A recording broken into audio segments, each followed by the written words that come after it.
these are journeys we've struggled with for years, where, like I say, we're at like 30-35% containment for those particular areas of Cora. And to then see that go higher than our base level of containment, like 75%, was astonishing. The accuracy rate of those answers was pretty good. Yeah, so our accuracy rate at the minute is 99%, slightly higher than that actually. This technology is far better placed to enable you to get far more kind of productivity out of everybody, basically. Around 40,000 conversations a week could be handled by this, as opposed to then having actually conversation designers having to manually create those journeys. You'd also been experimenting with ways in which Cora Plus can be more helpful in helping the human colleagues and the agents that sit behind it. We, on average, will hand off around 50,000 conversations a week to our colleagues. We've looked at using large language models to pre-summarize those 3 key points. We're seeing an accuracy of around about 98% in that summary at the moment. For every minute we can shave off that average time, we're saving 50,000 minutes of agent time reading through chat transcripts. But we're also saving 50,000 minutes of customer time waiting for that initial message from a colleague. The following is a conversation with Mark Worden, Strategy and Innovation Lead at NatWest Banking Group for Cora. What are the use cases? How have they implemented Retrieval Augmented Generation? In which kind of journeys? How effective is it? How have they gone about measuring the quality, and what kind of accuracy are they getting? This conversation is one for any organisation that wants to manage AI at scale. Without further ado, this is Mark Worden of NatWest Banking Group on VUX World.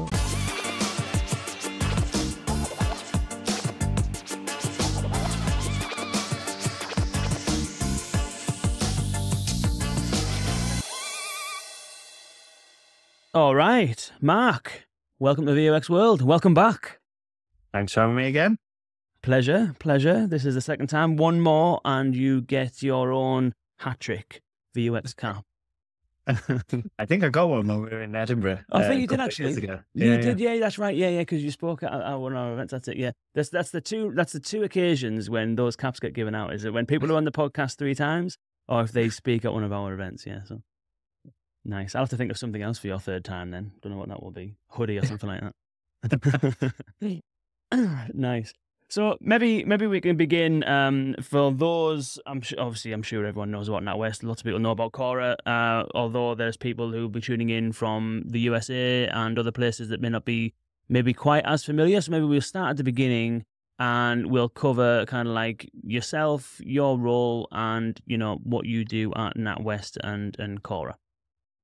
Yeah, sure. So yeah, I've been working at NatWest for 11 years now. Started as a cashier in branch, spent about 4 years in branch banking, and then moved across to our colleague capability team.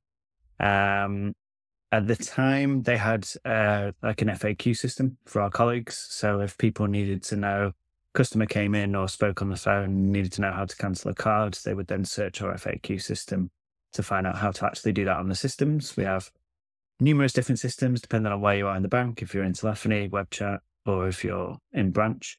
And around that time is when Cora was being created, around 2016, 2017. And we looked at creating a colleague chatbot as well that we could use so that customers could ask more in their natural language and get the answers they needed, instead of what we used to call these wizards, where they would go through pages of FAQs to find the answer. So spent 2 years in that team. And then I transitioned across into the Cora team, and I've been here since 2019. I'm an AI product manager. I've worked in the kind of optimization area of Cora, the delivery area of Cora, and now I work in future initiatives. So been here for 2.5, 3 years nearly. And our kind of goal in this area of the team is to look at emerging technology and trends in this area, looking at what technology we could enhance Cora with, what will do the most for our customers and our colleagues, and completing proof of concepts, pushing pilots live, getting the data back, and then ultimately getting it to a point where it can be scaled up for delivery. So yeah, me and my team have been doing that the team has been doing it for a number of years, but me specifically for the last kind of 2.5 years. Which is around about the time I remember my first meeting in this team, and one of the one of my colleagues coming up to me and going, there's this thing called GPT-2. We need to start looking at it. So yeah, that kind of gives an idea of how long we've kind of been looking at and playing around with this kind of technology. And yeah, Cora's been around, like I say, since the idea was kind of incepted in 2016. Went live in 2017, kind of small scale, and over the years has been pushed out to our mobile app, our online banking platform, our telephony IVR platform, and we support NatWest, but also some of the other brands in NatWest Group. So we support Royal Bank of Scotland, Ulster Bank, and NatWest International, Isle of Man Bank as well.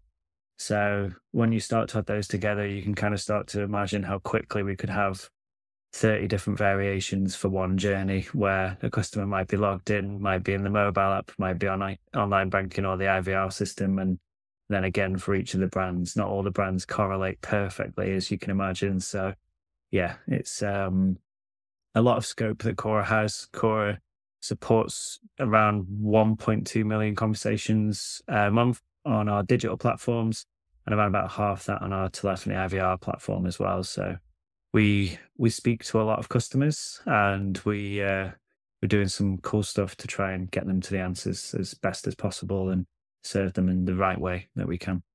Brilliant. That's great. And so the journey that you're kind of going on is, I suppose, similar to many, which is that, I say many actually, not that many, but you've had a largely NLU-based chatbot for a while, seemingly doing reasonably well, otherwise it wouldn't exist.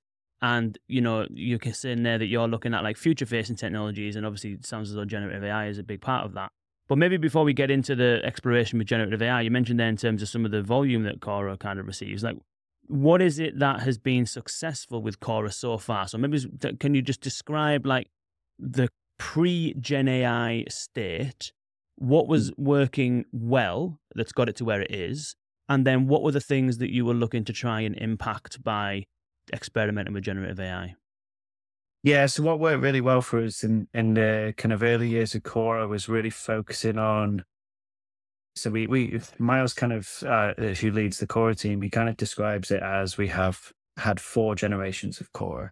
And that first generation was very much, how do we take those simple question and answers that our colleagues are being asked in branch, telephony, web chat, to take that kind of noise away from them so that they can focus on more intricate questions with the customer. So that was kind of the focus to begin with. And there was a lot of success there in almost, you know, the easy wins of, you know, what is APR, those kind of simple question and answer things.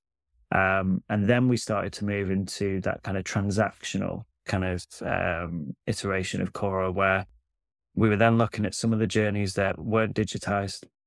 So one of the journeys that was probably the highest rate of what we call process handoff, so we had to hand off to a colleague because they have to key something on a system, was change of address. That was 96% process handoff. Like, we had to give it to a colleague to complete the request. So we started to move into that kind of transformational space where we were looking at how can we digitize some of these high process handoff journeys, again, to take the time away from colleagues and speed it up for the customer as well. So if you're having a web chat conversation with someone about changing your address, then there might be 5, 6, 7 or 8 turns of that conversation. Each of those might take 4 or 5 minutes for an agent to reply to you. Whereas if you do it with Cora, Cora will reply instantly, and you'll get through that conversation much quicker from a customer perspective. It'll also reduce the costs of all the different systems we have to speak to change an address. Because as you can imagine, with a bank the size of NatWest, it's not the same system to change your address and a personal account as it is for your credit card, for your mortgage. So actually to bring all those together makes it a lot more streamlined from a company perspective as well. Then we started to move into our telephony IVR space, and we knew we could start to actually do the same thing we've done in web chat, but with our telephony agents. So that was really the kind of huge focus there. But one of the main kind of turning points for us was COVID. As you can imagine, branches closed, telephony lines through the roof, the government announcing things like payment holidays for mortgages and credit cards and loans, and giving us like 24 hours, 48 hours notice that was about to happen. So I remember a lot of late nights from teams in Cora where we were like frantically pulling together those kind of like payment holiday journeys where to stop a customer having to wait for 5 hours or 6 hours on a queue to a telephony agent, they could have the chat with Cora and be placed in a queue, knowing full well that they could leave that conversation and we would notify them when they needed to come back. So it kind of took that stress away. We dealt with hundreds of thousands of payment holiday journeys that way, and it meant it was a lot smoother process for customers. And we saw that huge uplift in volumes. There was quite a peak around 2020, but what was good was it never went down again. So we were clearly doing something right where customers were like, okay, well, this way of this channel of choice that I've chosen has worked for me, so I'm going to continue to use that going forwards. So interesting. Yeah, that's an interesting kind of concept, that, because everyone, I think, felt the impact of COVID.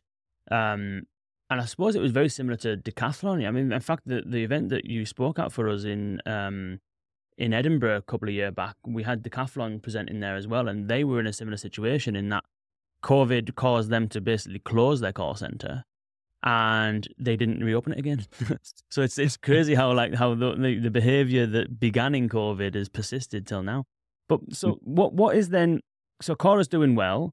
It's answering questions. It's starting to fulfill journeys and stuff like that. What were the issues that you were or challenges that you were trying to solve through experimenting with generative AI?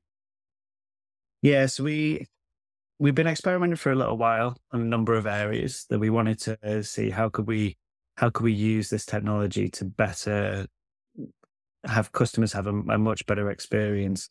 And with Cora journeys, so we have around about 128 journeys within Cora, and the top 30 make up 70% of Cora's volumes.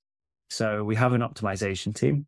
Their job is pretty much look at those 30 journeys, right? That's most of our volumes, make sure they're optimized, make sure customers can get through them as best as they can. And it means that we have this long tail of journeys. So we have a hell of a lot of journeys that are only being hit 20 times a week or 40 times a week, which when you're having 200,000 conversations a week, it's a very small percentage. So we knew there was something we could potentially do there.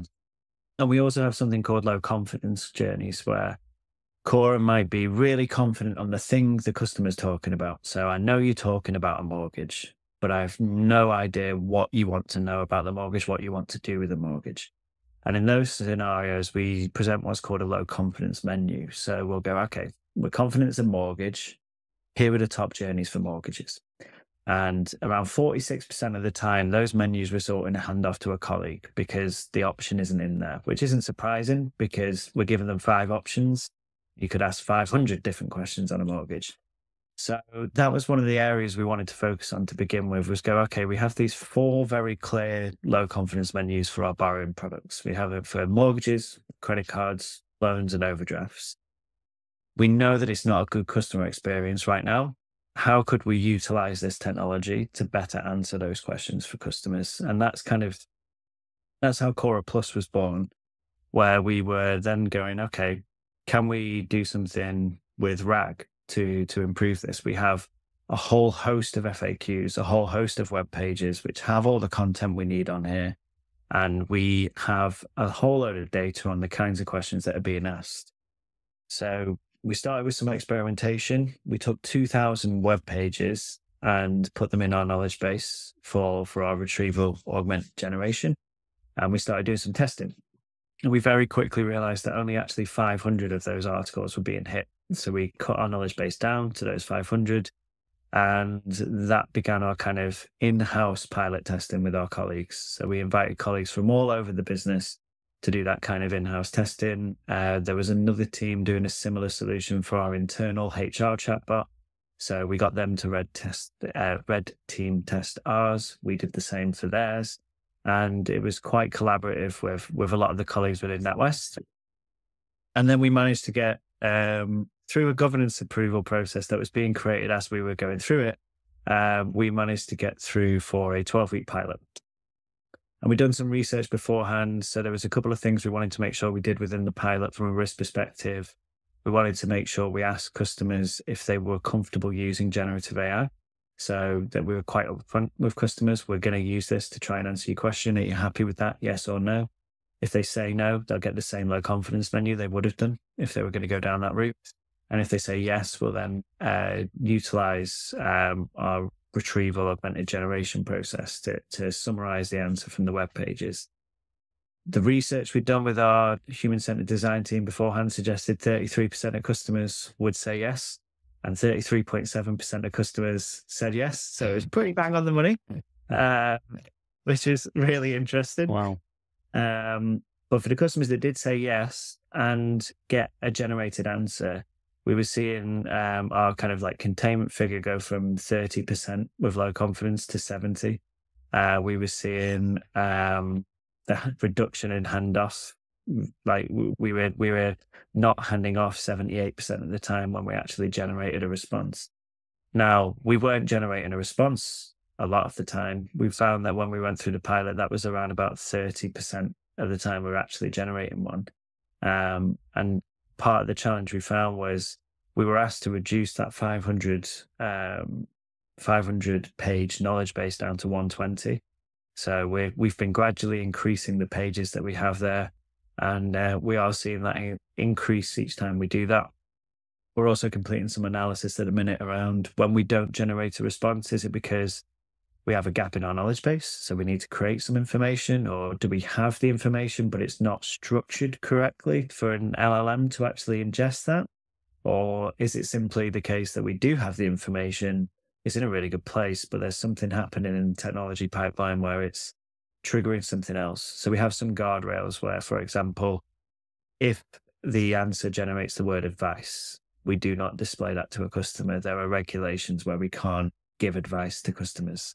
So anytime there are certain words detected, we will immediately just stop that from going through. But there might be something in the future where we actually ask it to reprompt because we're confident it's correct, but we've used the wrong terminology. So yeah, there's definitely some analysis that's still going on, but we know that it's definitely the right track to be able to answer some of these questions, because Cora typically doesn't hold product information. Our products change so fast, especially with savings, fixed term savings accounts, things like that, and mortgage rates, that if we were to have that information embedded into Cora, we'd have to have our conversation analysts full time updating that every release. So we often will just hand off to the web page. And that's one of the things that we really like about Cora Plus is it takes the onus away from the customer having to read the web page, and we're actually doing that for them as part of the RAG process. Interesting. Lots of questions I have here that we can go into. But let's first maybe just begin by making sure I understand this properly then. So you have the interactions happening with the customer. They express a need that your NLU system can't quite classify, but it understands, roughly speaking, that it's a mortgage query.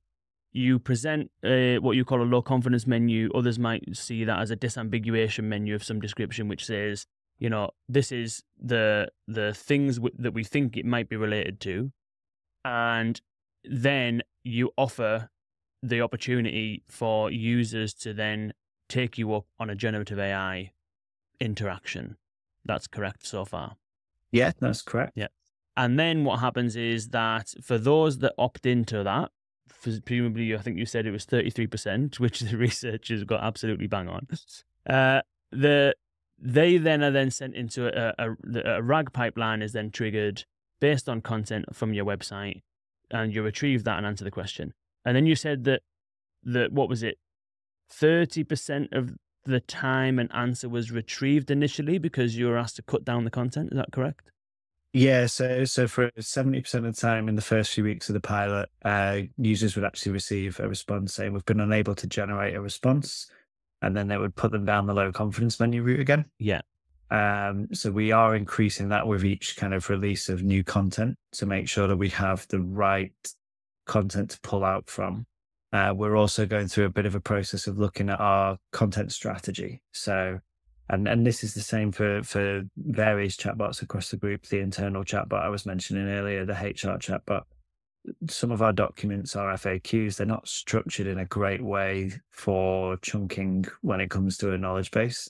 So we're looking at okay, what's the ideal way for an FAQ to be structured for an LLM to pick out the relevant piece of information? Yeah, that makes sense. We'll definitely come on to that in a sec. So initially, in the first instance, because you had to cut down the content, it was retrieving content 30% of the time. But then you mentioned something like, what was it? It was when it did retrieve the content, it was accurate to an incredible degree. So like in terms of like what was retrieved and what was in those instances where it did find an answer, the accuracy rate of those answers was pretty good. Yeah, so our accuracy rate at the minute is 99%, slightly higher than that actually. We've had a couple of incorrect responses. They've not been harmful to customers. And because it's for our customers who are logged in only, we go back to those customers after the fact and let them know. But there's been a couple of times where, say, a customer said, for example, I've paid too much into my credit card. How do I get it back into my current account? And the large language model's got a little bit confused, where it's then told the customer how to transfer funds from their credit card to their current account.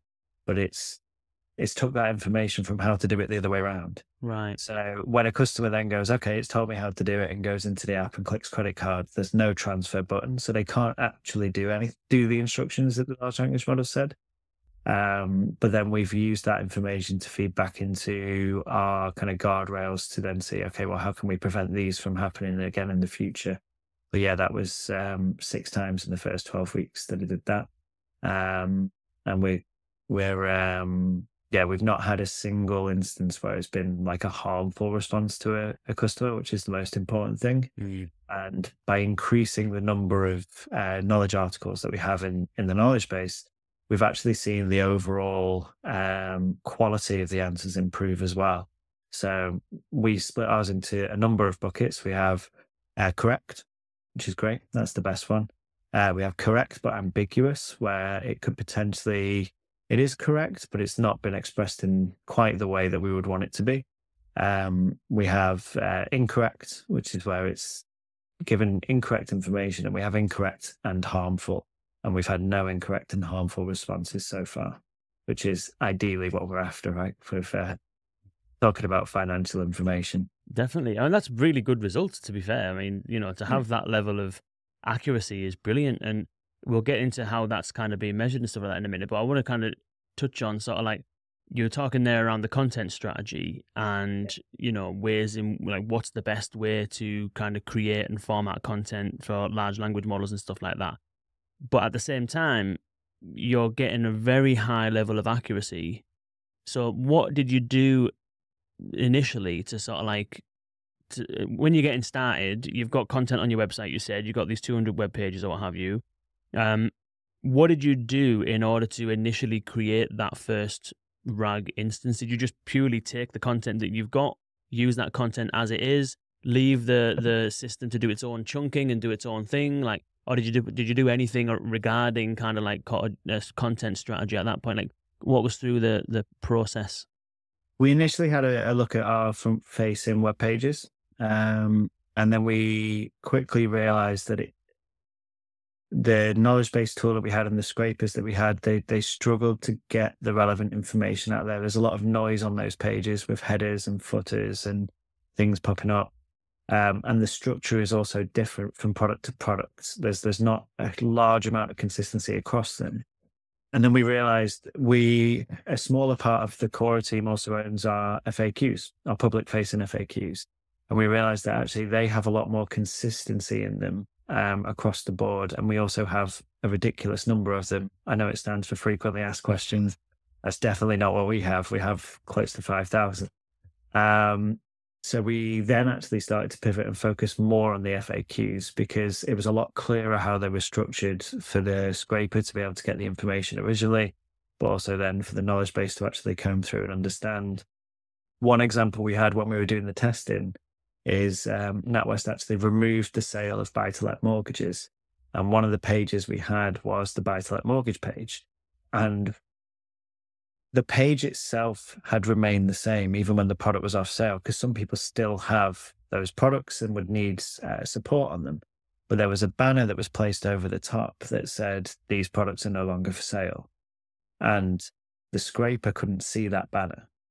So the page still got scraped, still got passed through. And if we asked like, oh, what buy-to-let mortgages do you have on offer? It would say, here are the ones we have. And actually we didn't. So that was caught when we were doing our testing. But there's some nuances with the pages like that.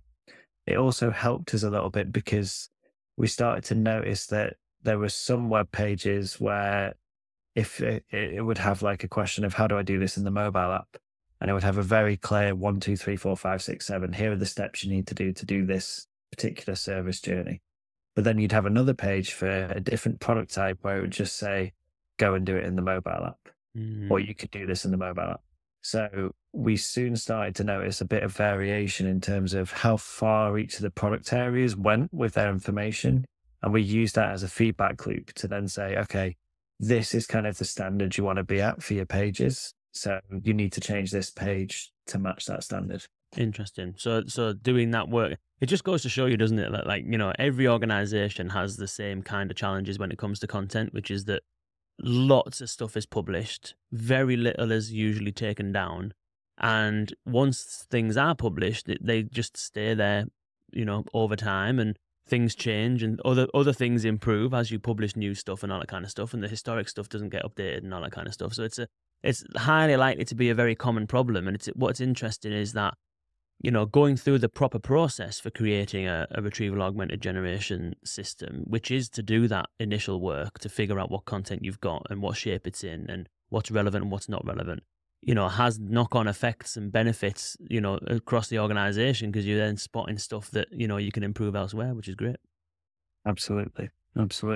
And so you're saying there that, like, obviously that you've ingested content from the website, you're going through that sort of testing phase and you're finding these kind of issues. What does that sort of testing process look like? Is that a manual testing? Is there tools involved? Like, how do you go about determining when something is ready to move on to the next phase of the process?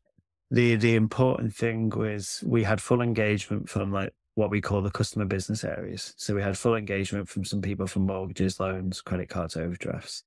And what we effectively had was a test set of, we went through all our confidence menus and we looked at the utterances that triggered them. And we've broken it down to about 200 utterances that we wanted to like consistently test against. And they were real customer utterances. We hadn't cleaned them up in any way. We wanted to make sure it was as accurate as possible. And then every time we made any tweaks to the RAG system, we would run through those 200 question set through the RAG, get the answers out, and then we painstakingly ask the customer journey managers to go through and just verify, are these correct answers? And there was quite a few rounds of kind of iteration with that. But once we got to a point where we were happy with the level of accuracy that we were providing, we then invited, we have a group of 500 colleagues that we call upon for like colleague testing within Cora. So we invited that group of people in. A lot of them hadn't even heard of generative AI before. Like, a lot of them didn't like chatbots, which is absolutely fine. Arguably better, to be honest. Well, exactly. So we basically, we'd isolated the fact that it could only answer questions on those 4 product areas using generative AI. So it wasn't like the full Cora. And we basically said to them, ask questions about mortgages, credit cards, overdrafts, or loans. Like, we didn't even give them any kind of subject areas to ask questions about. We then got the feedback from there and looked at the accuracy. We involved the customer journey managers to make sure that we were given correct information. And once we got to a point where we were happy that we'd kind of stress tested it there, we completed the red testing with our HR colleague bot and went through the relevant governance, made sure the guardrails were all up to scratch for what we wanted to do. And we went live with the pilot, which was a limited pilot when it first started, of 200 customers a day. And you had to be authenticated, you had to be NatWest, it had to be one of those product areas, and it had to hit the low confidence. That's how we triggered the journey. So we knew we were going to have a small sample size to begin with, but that helped somewhat to start that testing process with actual customers. Customers are always going to ask questions in ways you never imagined. So yeah, it was once we'd started getting customers to actually use it, that was when it became quite useful data for us to then react and look at how we could optimize further. That's a good idea. I mean, that's a really sensible kind of approach, isn't it? Which is to begin internally, get it to an accuracy level that you're happy with, roll it out again internally. And those people internally, obviously, they know the business, so they kind of know how to phrase things, but still, you're still going to test whether or not, one, is there any gaps in the content and all that kind of stuff. And then slowly rolling it out to customers to get real data is a great idea. Was there any surprises in there once you started putting it in front of people? You got a really good level of accuracy, 99.x% of accurate answers going back. Was that how it started? Was it always like that? Or were there any surprises in there when you first started putting it in front of customers? It's always started there. I think the biggest surprise for us was how low the percentage was when actually generating a response. So that was something that we kind of focused on in terms of working on it. The number of people saying yes wasn't a surprise because of the research. The uplift in satisfaction from like a containment perspective was a surprise as well, because these are journeys we've struggled with for years, where, like I say, we're at like 35% containment for those particular areas of Cora. And to then see that go higher than our base level of containment, like 75%, was astonishing. So yeah, I would say that's probably one of the biggest surprises we had. Just seeing how much that when we actually generate a response is giving a much better experience to people. Interesting. That's really interesting. Well, how did you approach the red teaming kind of element of it? You mentioned you're working there with an internal team and you're testing there, but they're testing yours. Was there anything in particular that you would kind of recommend teams do during that phase? You're trying to obviously break it and see whether or not you can, make it trip up and get it to hallucinate or what have you, get it to go off the guardrails. Like, are there any sort of learnings you have from that phase that might be interesting for people? Yeah, I think you can find a lot of the information online about ways that you can trick and make bots hallucinate. I think the one thing that we found when we went through ours was, I'm trying to remember this correctly now. Someone had asked Cora Plus to generate a link and disguise it as an image, and they were successful in doing that. The link went to nowhere. But the fact that they were able to get it to behave in a way that we weren't, so that was like great learnings for us. Immediately went in and rectified with some guardrails to prevent it from ever creating a link.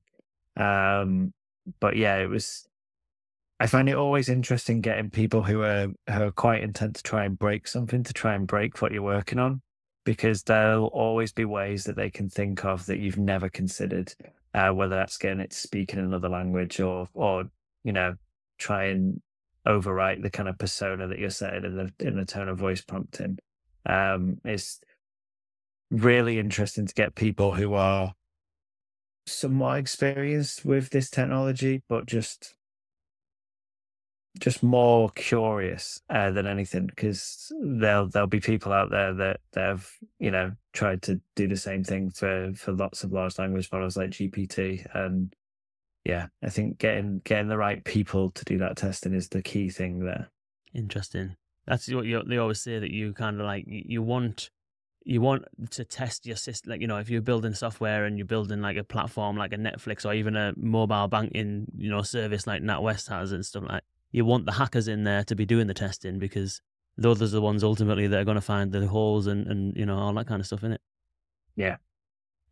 So how did you approach, and we don't need to go into too much detail about this, I'm just curious in terms of the level of control that you have over this RAG pipeline, because we've seen many other examples from other companies who they've managed to get a retrieval augmented generation solution up and running, but they don't really have a great deal of control over stuff like the guardrails and stuff like how it's chunking stuff. And, a lot of that in certain platforms is quite kind of hidden away from the end user. You just basically, in some are as simple as upload data and then you can type stuff to it. Others are a bit more sophisticated, where you can see the chunking, you can edit bits and pieces, you can maybe add some metadata and stuff like that. But fundamentally, you can't really touch the prompts on the front end. So I'm just curious in terms of like, how did you go about constructing this thing? Again, you don't have to give us too much kind of like secret sauce away, but like, was it a situation where you've got full control and are there any learnings around that? Or is it a case of the platform you're using, it's essentially give it the data and you get the output?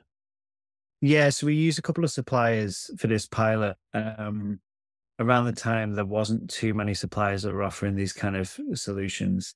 So we have a lot of control in terms of like the custom prompt we send with the large language model.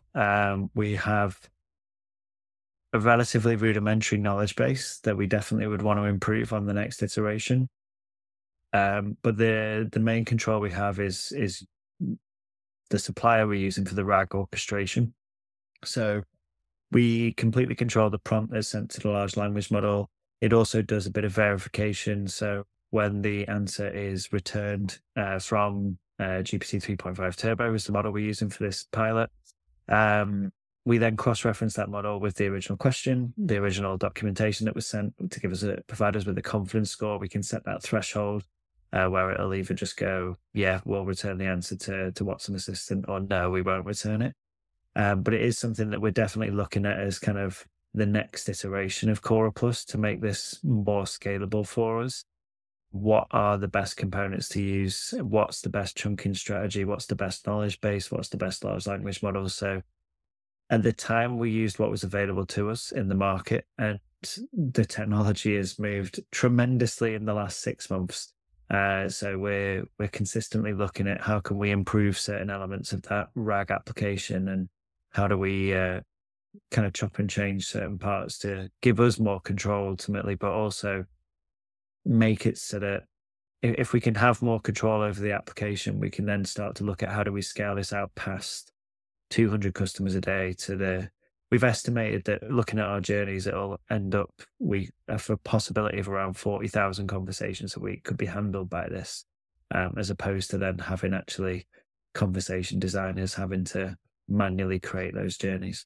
Yeah. And for things like questions, that have got answers, all the complexity and the time spent for designers to map out those journeys and, all the disambiguation that goes into it. And it's just like, sometimes it's a thankless task, because those journeys, if they're not massively high volume, then one, you're never going to get to them. And if you do get to them, you're going to spend an inordinate amount of time working on something that's kind of not hardly being touched, but it's like, it's not a top journey sort of thing. So it's like, this technology is far better placed to enable you to get far more kind of productivity out of everybody, basically.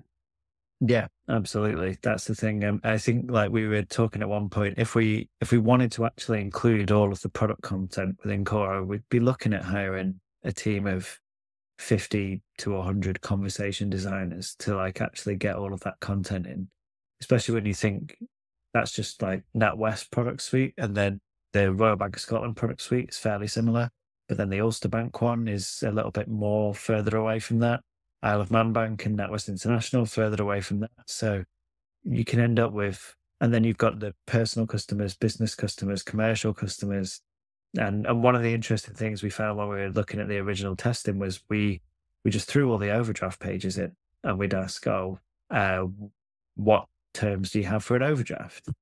And it would randomly pick whether I was a student or a graduate or a personal customer, a premier customer, a commercial customer.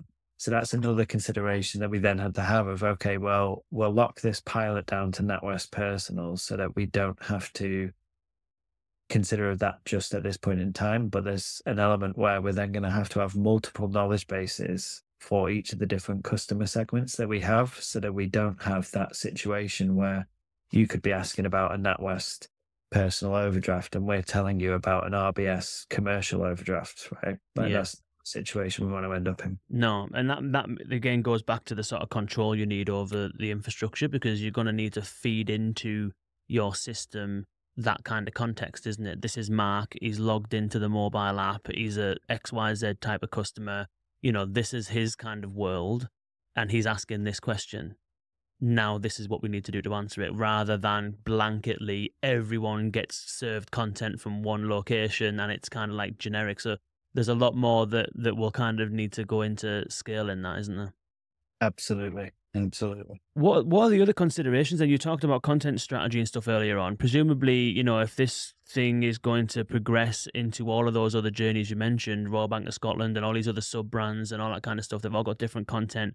There kind of presumably needs to be a way of, you don't want that content to be kind of resting within Cora, as you've already kind of alluded to, because this is how, was it the Canadian Airlines, I think, that ended up getting caught with this, where they had content that was hard-coded in their chatbot, and it was about bereavement or what have you, and somebody asked it, and it told them that, yes, you can have a refund for this ticket or whatever it might be. Turns out that wasn't their policy, and there was all kind of kickoffs about it and so on. And at the time, it was like, oh, well, this is all because of generative AI. But in actual fact, it was just because they had content hard-coded. It wasn't generative AI, it was an NLU. The content was hard-coded in the system, and it given the incorrect answer. So you don't want to take on the overhead of managing all the content for the whole organization. You know, you need to have some sort of pipeline here whereby the content, as it's updated, is being ingested. So I don't know whether or not you've kind of solved that problem yet, or whether that's something that needs to be considered. Or how are you thinking about kind of keeping content current whilst also managing quality on the front end? There's conversations that we're having at the moment across the group, because it's not just a Cora problem. There's also some of the other systems I mentioned earlier, and actually for our internal colleague chatbot, there are a lot of questions where the answer will be the same for a customer as it will be for a colleague. So if a colleague was to ask, oh, what are the benefits on the Reward Platinum account, and a customer was to ask, what are the benefits on the Reward Platinum account, that answer should be the same regardless of who's asked. However, there are other questions where we really don't want that to be a blurred line, you know, where if a colleague is asking what are the payment limits and the reasons why for sending a payment, or what identification can we accept for taking a payment, we don't really want to give all of that granular information we have in there around what we can accept and why to a customer, because that's our internal policies. But a high level abridged version of that of, oh, we need a passport to send 20 grand, if that's the answer, right? That would be appropriate for a customer to know so that they can take the right verification into branch. So there are nice parallels between that in terms of some of the content should be a centralized place where we don't have full control over that. But then there's other elements where actually this is specific to customer facing and we should own them.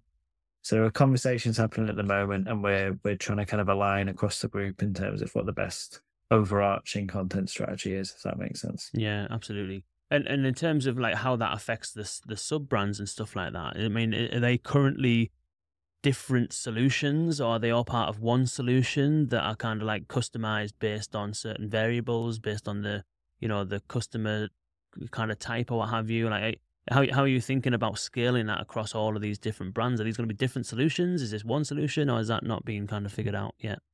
Yeah, so right now we'll typically have variations for different brands in our FAQ content and in our current content. So we'll have the same question, but then we'll have potentially different variations. We do something that probably a lot of other companies do as well, where what's called online banking for NatWest would be called anytime banking for another brand, or so we have these lovely different variations. And then one of the obvious ones is phone numbers, contact numbers. So if you ask for a contact number for NatWest, and they'll have the same journey for RBS, but they will be different phone numbers. But the journey effectively is the same. It's just that placeholder piece of content for the phone numbers that's different. So we have variations, and that's how we're looking at it at the moment. But who knows, that might change. There's a lot that's happening in the content space with the likes of AEM and other companies as well, where they're starting to explore these technologies too, to try and make that a bit simpler for content adheres. Interesting. Yeah.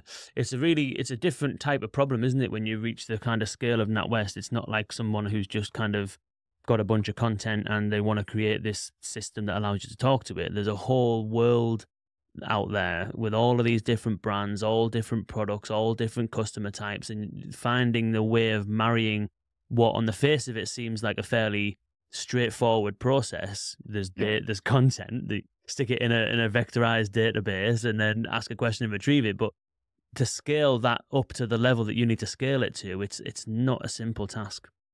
No, not at all. And yeah, something we've been looking at for a number of months, and yeah, continuing to do so.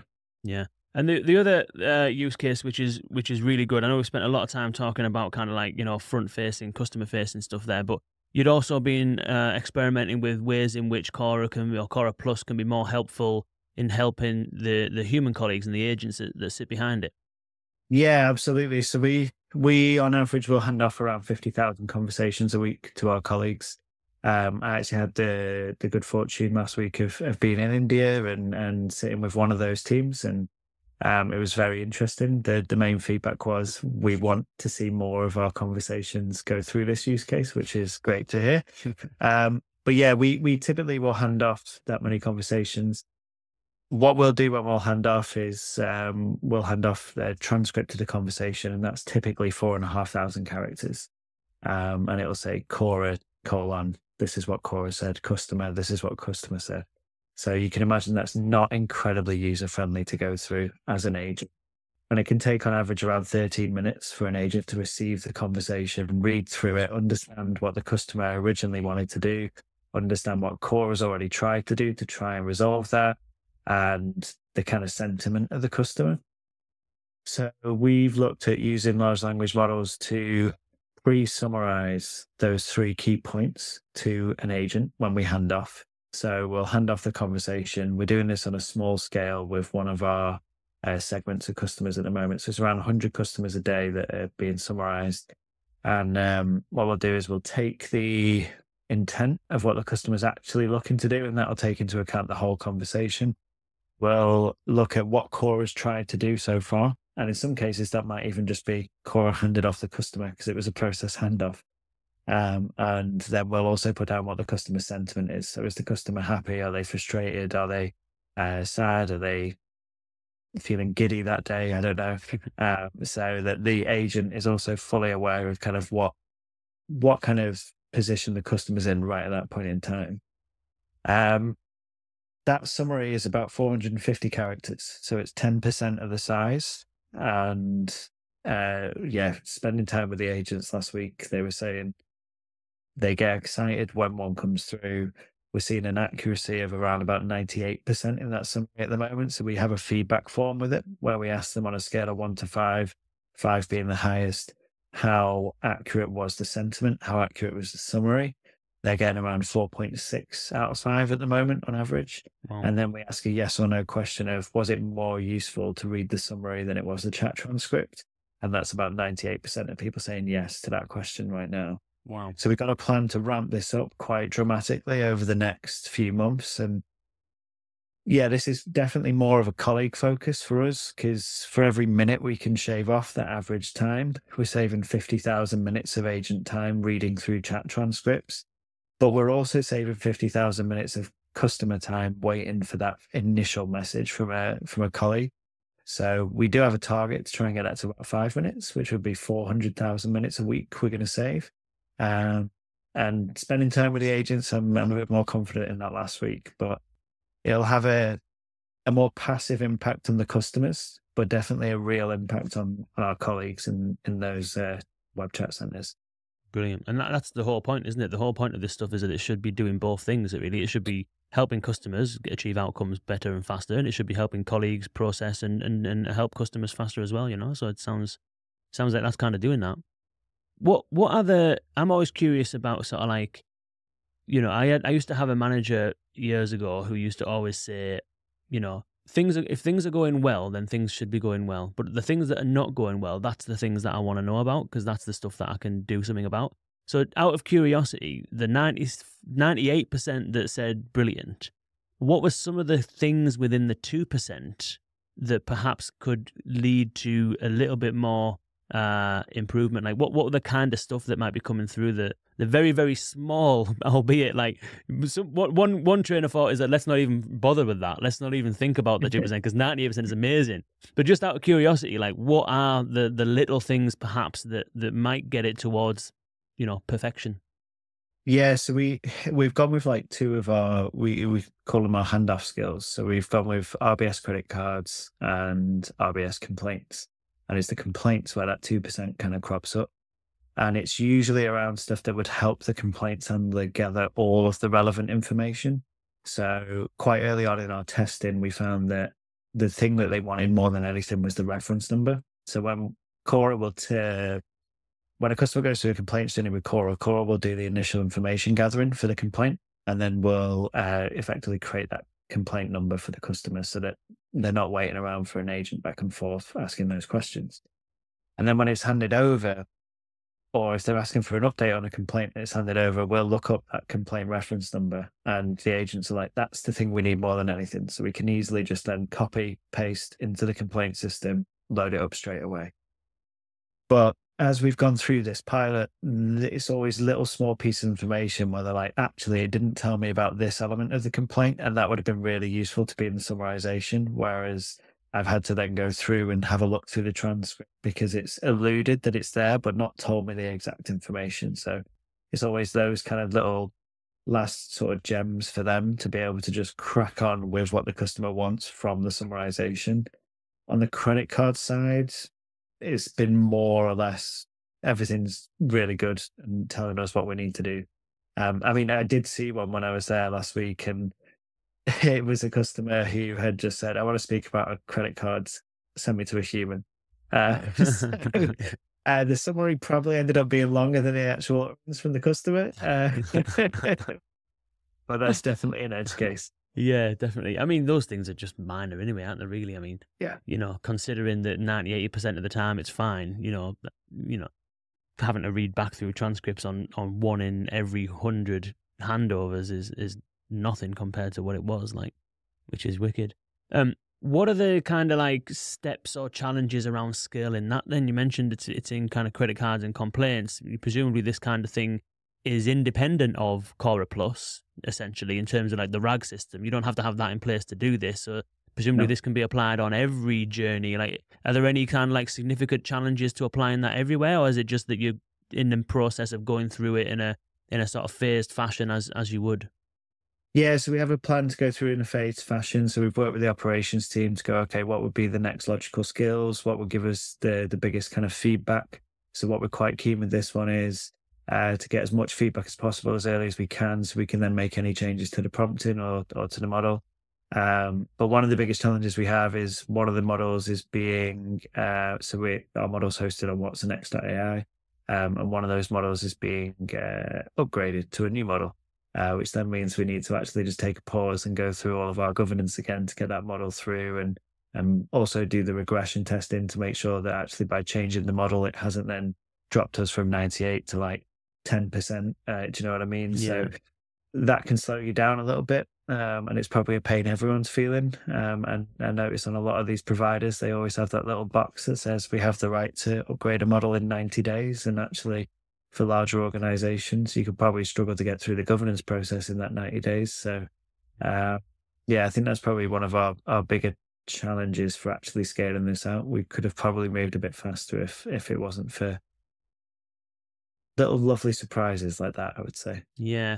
I mean, how do you think about the advancements of foundation models and stuff like that? Because on the one hand, if you're using a model that's performing really well, I think you mentioned 3.5 Turbo in Cora Plus, if that's performing really, really well, as OpenAI kind of releases more and more models, they start to kind of like cease support and then cut off the kind of earlier models and stuff like that, even though they're kind of performing pretty well. And sometimes, depending on the vendors that you have, I mean, all of the vendors, doesn't matter who it is, every single time, DeepSeek is released, 3 days later, they're all crowing about how now they support DeepSeek, and now Grok 3 is out there, and guaranteed that next week it's going to all be about we now support Grok 3. So it's kind of like, on the one hand, it's great for them to, show that they can move fast and that they can keep up to speed with all these new foundation models. But on the other hand, like from an enterprise perspective, you want stability, you want reliability, you don't want things to be changing and unpredictable. You don't want to go and redo all the work that you've just spent the last 8 months doing because there's a model change if the model's performing kind of all right. So how are you thinking about the selection and management of kind of models going forward? Are you keen to explore all these new models, or really are you just looking for something that works and that's that? Yeah, it's an interesting point because, there are models that we're talking about today that you wouldn't have heard of 6 months ago. There are models that we were talking about 6 months ago that no one talks about anymore. And I think we'll get to a point, especially from an enterprise perspective, where actually, like you say, we have a model that's giving us 98% accuracy. It doesn't necessarily need to be changed. Like, it's working. So that there'll definitely be a point where there'll be some consideration of actually, can we just take a cut of that model and use that until we see a significant improvement, and that's when we'll potentially look to adopt. But yeah, I think we've seen advancements in the last 6 months, not just in terms of the model's capability, but also the reduction in price of the models. And I think that's the key thing from an enterprise perspective. When we were looking at, what model should we use for Cora Plus if we were going to make it more scalable, cost was definitely one of those factors. And when you look at the likes of 4.0 Mini, for example, like it's very close in terms of a RAG application, in terms of performance to 4.0, but dramatically cheaper to use than 4.0. And it's interesting as well when you do that benchmarking, because like we went into that and thought Gemini, like you look on paper, it's got a large context window, like it ticks all of our boxes in our criteria we're looking at. It was the worst performing model for that application. Wow. It just kept spitting everything out in bullet points, and no matter what we tried to do, you can kind of see it when you go on Google and you just search anything and Gemini will pop up with its bullet pointed answer. But my main kind of advice to anyone is just to have a broad range of models that you want to benchmark and a clear set of criteria, because you'll find that like there's a lot of benchmarking available in like Hugging Face and open source areas. When we did our benchmarking, it was very similar to that, and it kind of validated that, okay, we're more comfortable to kind of look at those benchmarks and use those for some of the use cases. But I think it's always useful just having a small selection of models that you think will perform well for the task you're looking to do, and then doing your own benchmark on it, because some might surprise you like Gemini did for us.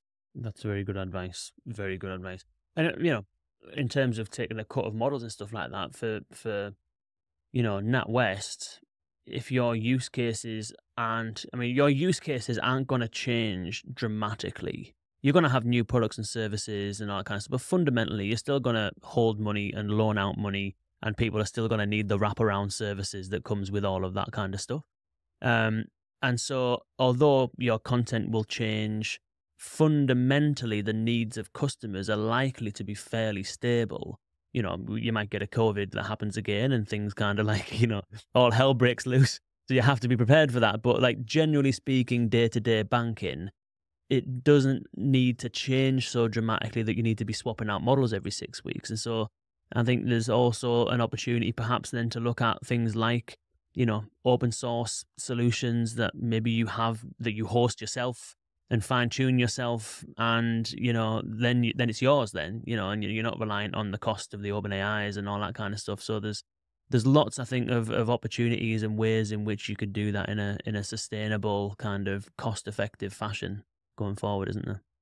Yeah, absolutely. And I think just how far things have moved in the last 6, 12, 24 months, like we're definitely seeing that improvement in performance. We're definitely seeing that reduction in cost, but we're going to get to a point where that kind of starts to plateau a little bit. And actually, we've hit the performance we need. We've hit the performance that's acceptable. We've hit a cost that's acceptable. So yeah, that's when to start looking at that kind of stuff. Nice. Wicked. Mark, thank you so much. This has been really, really interesting, really good stuff. Really appreciate it. There's absolutely bags and bags and bags of insight in there that I'm sure lots of people will learn a hell of a lot from. I love the kind of approach that you're taking in terms of, I was having this conversation on the previous podcast yesterday. Was it yesterday or last week? Whereby the whole kind of purpose, that was with Citizens Advice, that was it. The whole kind of approach that Citizens Advice are taking is similar in a sense of let's find an area where we can affect. Let's do the right thing in terms of designing the right solution and making sure that we're happy with it and it's got the right levels of accuracy and we're comfortable to go to the next phase. Going to the next phase, which is then gently testing it with customers and still gathering information and feedback and iterating and making it as good as it can be. And then steadily rolling it out into production. I think that's the sort of approach that you've got to take, really. It's not the sort of big bang kind of like, bish, bash, bosh, we're now doing generative AI. It's about building sustainable solutions that work for the people that need it to work. And I think the approach that you've outlined there is great. And the results that you're getting so far is testament to that, Absolutely. Yeah.